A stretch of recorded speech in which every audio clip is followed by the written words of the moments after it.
Cerita anime dengan MC Femboy, tapi jadi King Harem ini dilanjutkan dengan diperlihatkannya Yu yang tengah pergi ke acara festival musim panas bersama dengan harem-haremnya tersebut. Namun ya itu cu, karena si Kajuki ini benar-benar populer ya, kini kita diperlihatkan Kajuki yang tengah dikerumuni oleh banyak fans-fansnya tersebut.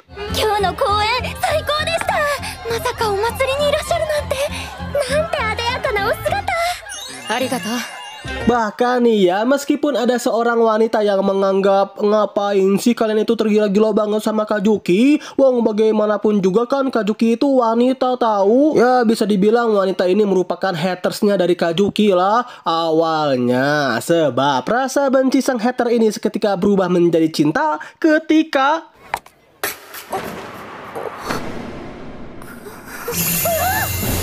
ya, rasa benci sang hater ini seketika berubah menjadi cinta ketika tiba-tiba saja Kajuki menggendong dirinya di saat sang hater ini hampir aja terjatuh ya karena sendalnya yang copot. Oh, ini harusnya bagian MC nggak sih cu? Sedangkan Yu yang melihat ya, meskipun di luarnya Kajuki itu nampak senang-senang aja gitu, tapi Yu tahu bahwa di dalam hati Kajuki itu, Kajuki sangat ingin sekali menghabiskan waktu festival ini dengan para saudara-saudaranya, yang oleh sebab itulah Yu pun diam-diam melakukan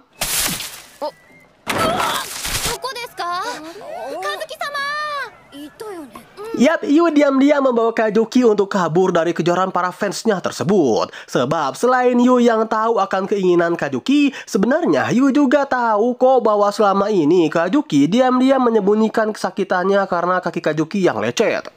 Yu sih sudah menawarkan Kajuki ya jangan sok kuat gitu jadi orang. Kalau Kajuki sakit, ya Kajuki bisa minta tolong kok kepada orang lain. Namun Kajuki yang masih keras kepala menjawab, "Aku seorang pangeran, minta tolong." Tidak akan. Sebab bagaimanapun juga kan Kajuki ini seorang pangeran, dan menurut Kajuki seorang pangeran tidaklah pantas untuk meminta bantuan kepada orang lain. Tapi di mata Yu berbeda ya para emblok-emblok sekalian. Sebab bagaimanapun juga kan Kajuki itu wanita. Maka meski Kajuki menganggap dirinya sebagai seorang pangeran, tapi di mata Yu Kajuki itu hanyalah seorang tuan putri yang keras kepala. Wah, mendengar perkataan Yu yang benar-benar sigma dan diiringi aura Riz yang begitu mewing, pada akhirnya hati Kajuki pun mulai luluh ya dan mau deh diobatin sama Yu. Tapi aduh anjing.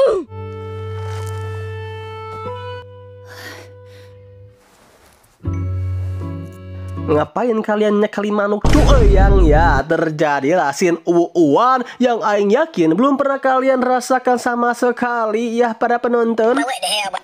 Emang lu udah bang? Belum juga sih. Yang karena Yu sadar bahwa Kajuki ini tidak bisa menghabiskan waktunya bersama para saudaranya tersebut, maka Yu pun dengan sengaja membelikan topeng kepada Kajuki untuk menyamarkan identitasnya. Ya, meskipun di sini kita tidak bisa melihat ekspresi Kajuki secara langsung ya karena ditutupi topeng, tapi kita semua tahu bahwa Kajuki itu benar-benar sangat seneng banget ketika Yu mengobati kakinya, Yu yang begitu perhatian kepadanya, hingga Yu yang sudah berusaha semaksimal mungkin untuk membuatnya bermain bersama para saudara-saudaranya tersebut. Namun di luar momen yang membahagiakan ini, Yu itu meminta izin kepada ketiga haremnya itu untuk pergi sebentar karena Yu yang masih memiliki urusannya sendiri. Jadi urusan yang Yu maksud itu adalah Yu yang ingin mengikuti pertandingan pada sebuah kuil, dimana bagi siapa saja peserta yang mampu mencapai garis finish tanpa tercebur sama sekali, mereka semua bisa berfoto dengan sebuah harta kuno milik kuil yang sangat sakral. Yang dipercaya jika foto mereka dengan harta kuno ini dipasang pada wallpaper HP mereka, maka mereka akan selalu mendapatkan keberuntungan yang tidak terduga. Ya intinya bisnis agak Oke lanjut. Nah, jadi alasan Yu yang ingin mengikuti perlombaan ini bukan karena Yu yang ingin berfoto dengan harta kuno tersebut ya teman-temanku, melainkan karena Yu yang ingin mereka bertiga berfoto kembali dengan benda kuno tersebut sama seperti saat mereka kecil dulu. Meskipun Yu sudah berulang kali terjatuh, berulang kali mencoba, bahkan sampai hujan dan Yu lah satu-satunya peserta yang masih tersisa, Yu sama sekali tidak ingin menyerah untuk mencapai garis finish tersebut. Hingga karena kegigihan Yu serta sikap pantang menyerah dari Yu inilah, pada akhirnya Yu pun berhasil mencapai garis finish tersebut secara mati-matian.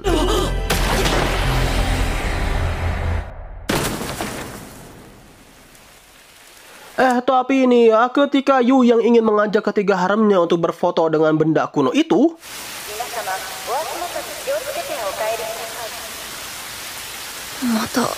yap, Yu yang melihat bahwa kini festival sudah benar-benar sepi, yang emang sudah tutup lebih awal juga sih karena keadaannya sekarang sudah hujan deras. Pada akhirnya Yu pun menyadari pasti mereka semua sudah pergi meninggalkan Yu seorang diri di festival ini. Toh bagaimanapun juga Yu merasa dirinya itu sudah keras kepala dan egois gitu kan. Secara kan besok mereka bertiga akan mengadakan sebuah pertandingan penting. Tapi Yu yang notabene-nya hanyalah orang luar yang sok-sokan ingin menyatukan ketiga saudaranya ini malah memaksa mereka bertiga untuk mengikuti semua keinginan dan juga rencana Yu.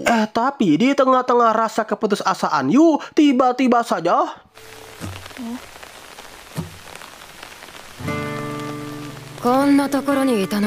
ya, di luar dugaan, para harem Yu yang biasanya cuek gitu kepada Yu, tiba-tiba saja mereka bertiga menghampiri dan menjemput Yu yang ya dengan keadaan yang cukup memprihatinkan lah ya. Namun tenang bro, karena saat ini hati ketiga harem Yu itu sudah benar-benar luluh dan sepertinya sudah mulai jatuh cinta juga gitu kan kepada Yu. Alih-alih mereka bertiga meninggalkan Yu, justru di sini mereka semua berebut untuk satu payung bersama dengan Yu.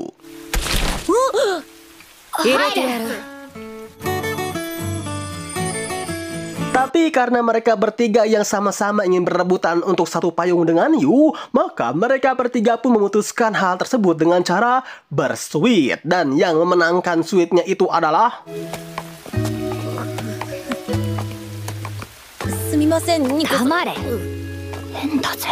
Yap, betul sekali. Memang siapa lagi kalau bukan ayangku si Nico Chuan.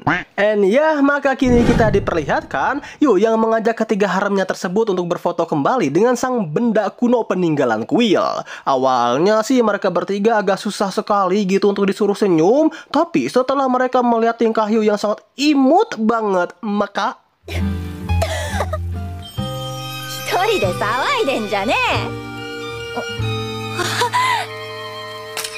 adem banget ya lihat istriku damai kayak begini. Singkatnya, setelah mereka bertiga menghabiskan waktu mereka di acara festival, maka kini kita diperlihatkan mereka semua yang kembali ke hotel. Tapi karena Yu ini lupa gitu untuk memesan kamar hotelnya, dan setelah Yu cari pun hotel di sekitar sini sudah penuh semua, awalnya Yu berniat untuk obok di warnet aja lah. Tapi para harem Yu yang tidak tega jika si pria fanboy yang ia cintainya itu tidur di luar sendirian karena takut dirodok sama kalian gitu. Maka mereka bertiga pun dengan senang hati akan membiarkan Yu tidur bersama dengan mereka.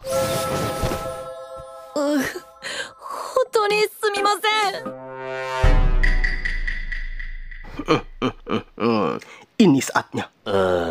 Namun masalah lebih ke berkah sih kalau kata Aing mah. Bagaimana enggak cu? Sebab karena Yu lupa juga gitu bawa baju ganti. Sebab gak mungkin juga ya Yu tidur dengan menggunakan bajunya yang sudah dipenuhi lumpur. Maka kini kita diperlihatkan Yu dan para haremnya yang mencoba untuk mencari baju cadangan di kamar mereka. Dan dari sini pula lah boy, mereka semua dibuat baper oleh MC fanboy kita. Seperti Kak Juki yang kebaperan karena bertabrakan dengan Yu.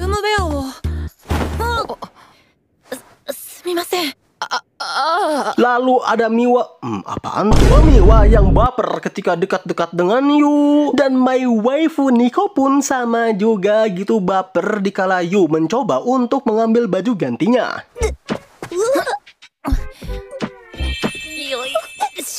Ya pokoknya di momen-momen ini itu membuat Aing seketika berpikir, apa Aing juga jadi fanboy ya biar bisa mengharem. What the dog doing? Yang tentunya karena ini merupakan momen pertama bagi para harem-harem Yu untuk tidur dengan seorang pria, apalagi pria tersebut merupakan pria yang paling mereka sukai gitu kan. Di sini Nico, Miwa, dan Kajuki sama sekali tidak bisa tidur ya abangku.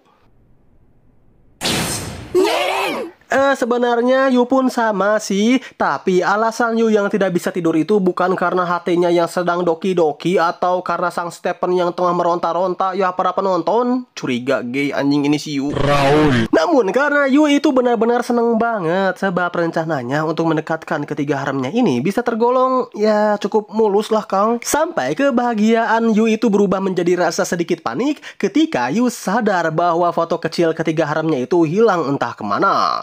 Sebenarnya sih bukan hilang ya, melainkan foto tersebut diambil oleh sang pemiliknya. Di mana pemilik dari foto ini sekaligus orang yang ingin mereka bertiga akrab seperti dulu itu adalah, ya betul, istri Aing yang ketiga, yaitu Miwa.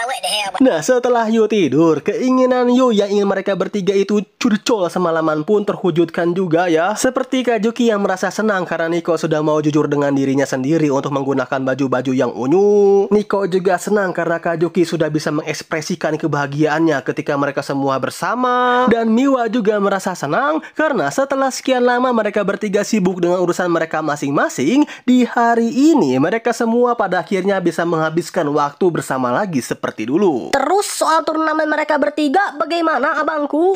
Ya nggak usah ditanya lah cu soal itu mah, karena notabene-nya mereka bertiga ini merupakan murid yang sangat jenius di bidangnya masing-masing. Tanpa harus latihan pun mereka semua berhasil memenangkan semua kejuaraan yang ada.